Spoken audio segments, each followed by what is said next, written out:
Okay, today we're reviewing Negretti's 2017 Nebbiolo d'Alba, and this is from their Minot crew.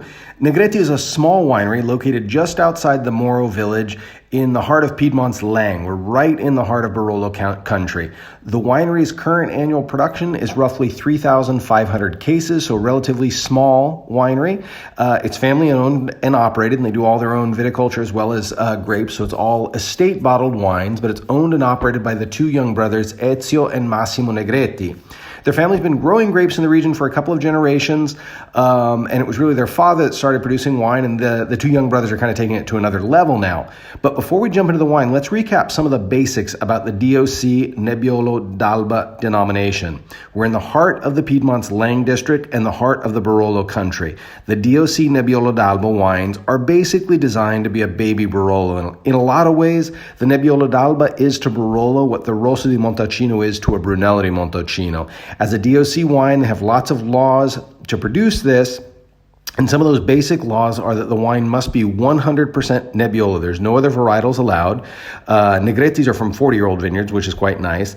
The quantity of the grapes harvested per acre is limited to ensure high quality. Farmers must dry farm, and the wine can be released after 1 year from the harvest. There is no oak aging requirement, for example, although most producers do age in oak, and Negretti actually ages their Nebbiolo for 12 months in small French oak barrels. So that's it. Let's jump into the tasting of this wine.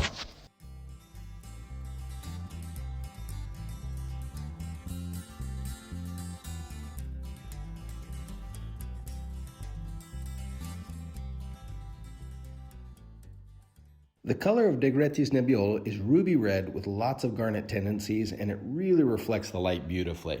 So let's jump into this. All right, you guys, we're back, and we are reviewing, today we are doing Negretti's Nebbiolo d'Alba, and this is their 2017 vintage for this wine. And they actually have a sub-denomination here, a crew name on it, Minot.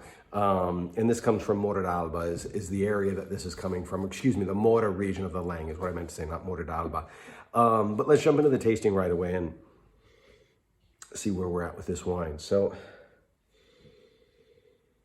right off the bat, you get some real nice fruity notes, but kind of a subtle raspberry. It's fresh, but at the same time, it's aromatic. You've got some real interesting notes of dry flowers. There's even a little bit of hazelnut,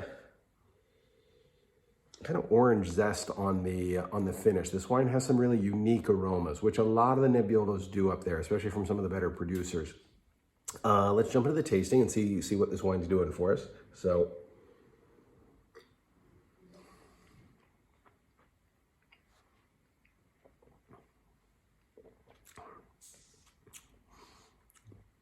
it's a dry wine. It's a very fresh wine. It has a little bit stronger tannin, even though this is technically not a Barolo. You know, for them, it's more of a, you know, kind of second tier wine from the Barolo, maybe, you know, almost the way a Rosso would be for the Brunello di Montalcino, the Rosso di Montalcino, in that same sort of category.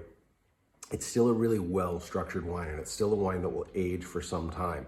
These are wines that, you know, you can drink them today, pair them with lots and lots of food, but they're also wines that you can hold on to for 10 or 15 years, no problem. They've got a really nice structure to them, long persistence. But if you're gonna drink them today, which, you know, I definitely do, I'm going to, I've opened the bottle, but they need to be paired with food. And this type of wine goes really well with the dishes that they have up there.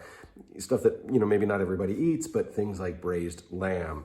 But if that doesn't work for you, if you're not a big lamb person, it goes phenomenally with various types of stewed meats or slow cooked meats. Things that are just kind of fall off the bone, succulent, juicy, fatty, things that just fill your palate, that have a lot of richness. This wine will cleanse that palate, much the way Sangiovese does with, you know, juicy, fatty steak or something like that, some of the Tuscan wines and traditions here. But these wines have a little bit more complexity to them, a little bit more on the nose. So I think that they require food that's a little bit more complex as well.